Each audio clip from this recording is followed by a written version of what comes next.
That should be the button, right? Yeah, it is. Alright. Round 7 of the faction war. And well, we have a new record for most amount of units on the scene here. Not only do we have our 50 versus 37 in Pumpkin Catapult versus Lasso, we also have what is it, 20? No, hold on. 13,000 worth of gunslingers versus 13,000 worth of vampires. 65 versus 13. Yep.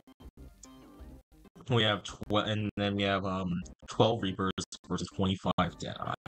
Or I mean, Quick Draw. So we have a lot of screen. There's about 70.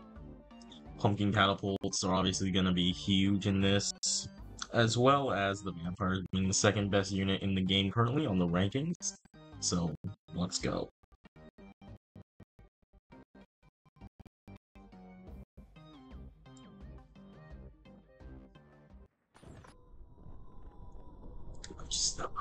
I'm just gonna have this playing slow motion the whole time. There's no way I get any frame rate if this is in fast motion.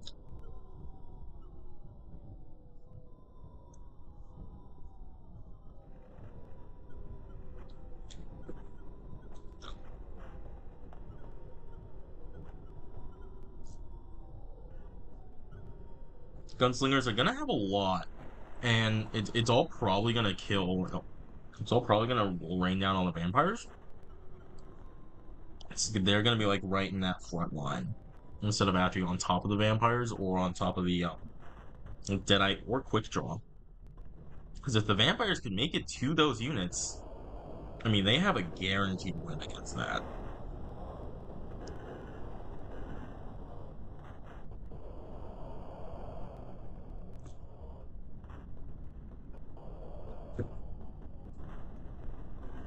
So all the lassos, all the spooky units have come into the middle. Definitely, you know, looks like the Wild West faction is coming out on top for now. In the middle.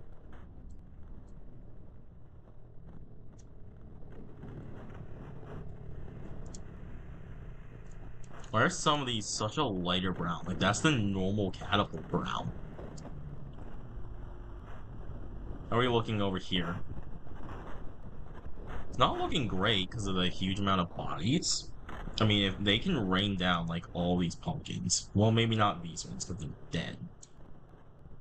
Like on this flank, they can rain down pumpkins and then rain down pumpkins onto this flank from that flank. Can actually run the match now. The bounce might work against the pumpkin catapults in this. We're only doing one round as is normal with Wild West map rounds.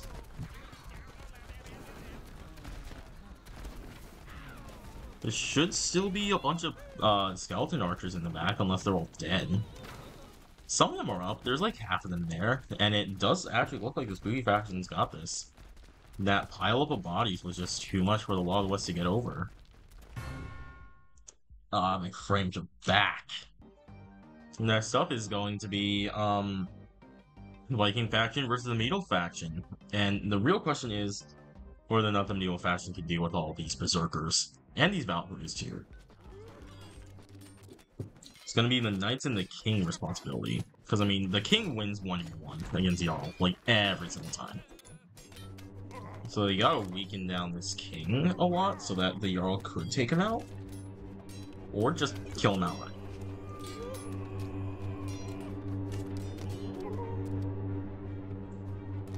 That's actually insane. Like, one Valkyrie almost out damages, like, how many is this? Like, 25 healers? They're so bad. It makes me wonder if I increase the damage that the remake healer does, will he heal more? This is an obvious medieval victory. We don't even need to continue. Let's see if they can do it again. Catapult can certainly get lucky. in the beginning. Like, if it hits, like, the berserkers and everything.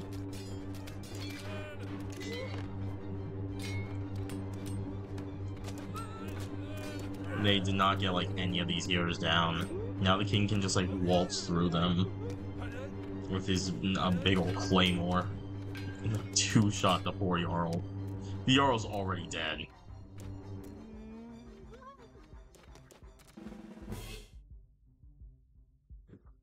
Easy medieval victory. Moving on, next up is the Dynasty faction, who is still undefeated so far, almost about over halfway through the tournament. And the Farmer faction. Dragon's gonna do some work on this front line here. Which is probably why they keep winning, because the Dragon is, like, such good in these types of matchups. Like, all those Farmer frontline units are dead. And the Wheelbarrows, I think, got the Watches, which is good. Now, like, the Dynasty faction has all of these bodies left over to go fight the Scarecrows. And where do my frames go?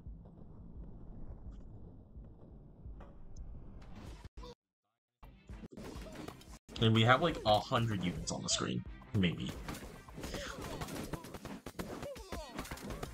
But they've made the distance, and there's no way that the Farmer faction defeats them now.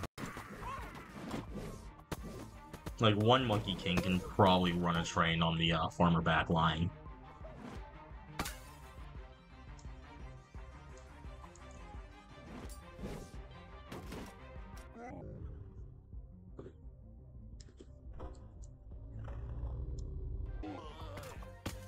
They can actually, like, rush in there and take down the Dragon quickly. They might have a really good chance. Now there's just this one Wheelbarrow back here.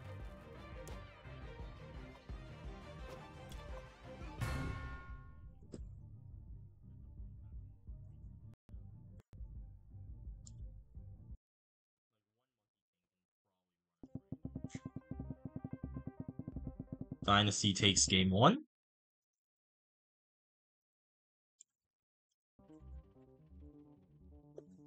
Now let's see how they do in game 2. And I do have a fun idea for afterwards. We're done here. Currently.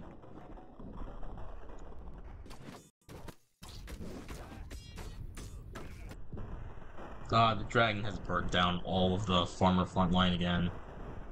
The Wheelbarrows have gotten down one Hwacha, just like last time. Yeah, Dynasty faction just needs to now march forward up to these guys.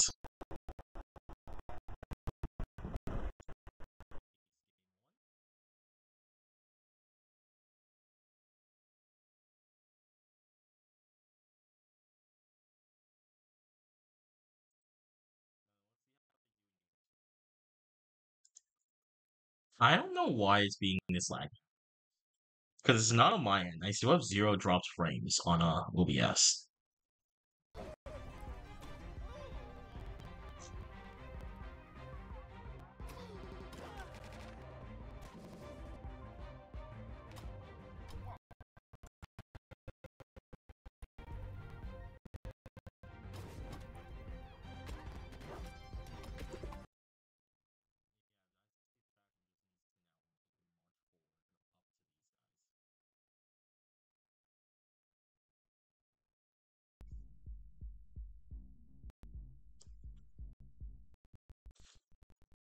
So Farmer actually won this time. I'm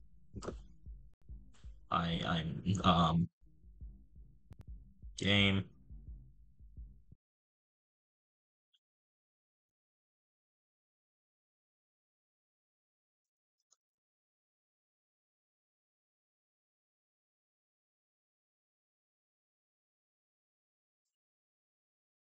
Guys, thanks for joining me for Taps Thursday, the lag edition.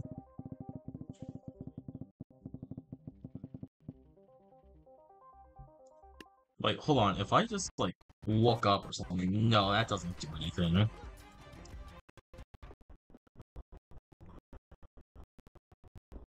Like, you can hear the music bugging out too. Ah, jeez. Might need a tabs restart soon. Anyway, Dragon going in on maybe that'll help.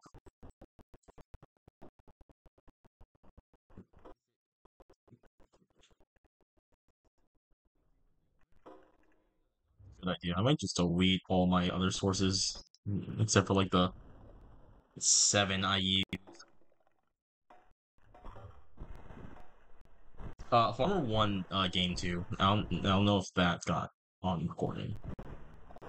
Like me saying game 2, but they won game 2. Anyway, the slow-mo might make it even easier for the Dynasty faction to just kind of roll over the farmers with the dragon.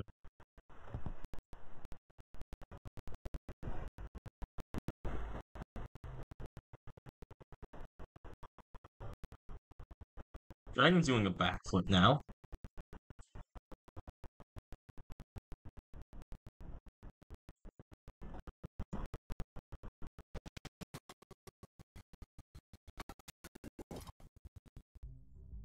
And Dynasty won game 3. I had to go. I was messing around in OBS for like the whole time, but this is what the battlefield looks like. So let us move on. Renaissance versus Tribal, Da Vinci Tank versus Mammoth. Da Vinci Tank actually with a bit of a very sizable amount of Musketeer support. And then the Mammoths are not gonna have any support. Yeah, they're getting absolutely ripped apart at the shins. Musketeers even penetrate with the bullets, which isn't good.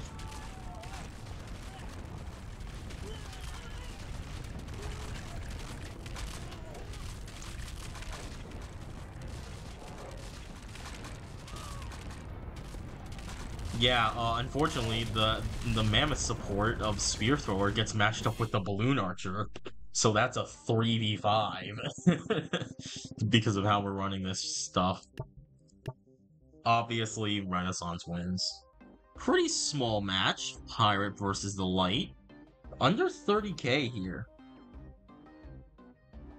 Obviously, Pirate Queens are gonna be big. One cannon as a support, though. Like, one cannon and one Divine Arbiter are both pretty much gonna one-shot most things on the enemy team, respectively. Both, 2 Chronomancers, 3 Chronomancers. The Sacred Elephants do not stand a chance against the Pirate Queen Captain Harpooner combo. 4 Chronomancers have transformed. 1 Chronomancer is down. That's a good start. Still, like, a lot of Pirate Queens are up. Cannon. Okay, Cannon 2-shots them. No, Divine Arbiter definitely does, but, like, they still pretty much one-shot most the other team. Are you okay? I mean, you aren't because you're dead, but, like, is your corpse okay?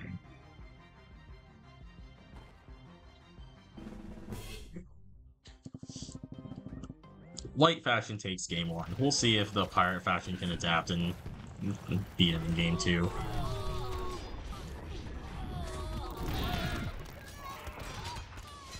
One Chronomancer, 2 Chronomancer. Oh, that's a Sacred Elephant, right? I thought they pulled in a Chronomancer before it got a chance to transform. For all 5 Chronomancers are transformed, the elephant body is blocking the cannonballs. And then the Harpooner dragged it in to...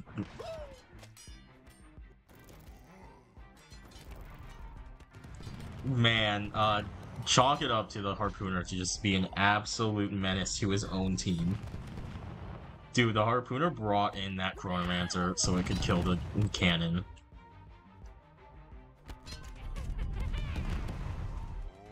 Yeah, these Pirate Queens are just gonna get stun-locked.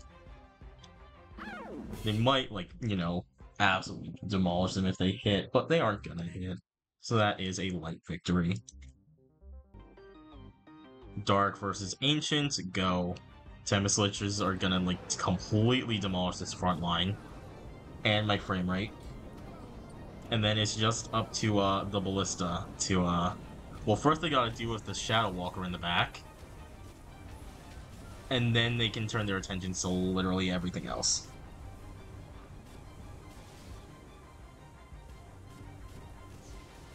I mean, they do one-shot the Void Monarch before it is not transformed state. I don't actually know off the top of my head how much HP the transformed Void Monarch has. Either way, this Shadow Walker is doing great. How are there... Okay, we have 2 Ballista left. Shadow Walker did amazing for this round. And my frames are not doing amazing. Oh yeah, the Deathbringer also dodges. I mean, maybe if they still had 10 Ballista up.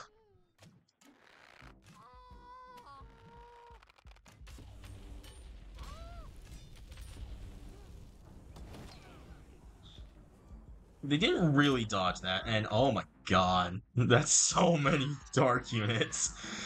Yeah, Shadow Walker needs to die way faster. It's not gonna happen. Dark's gonna take that dub 2-0.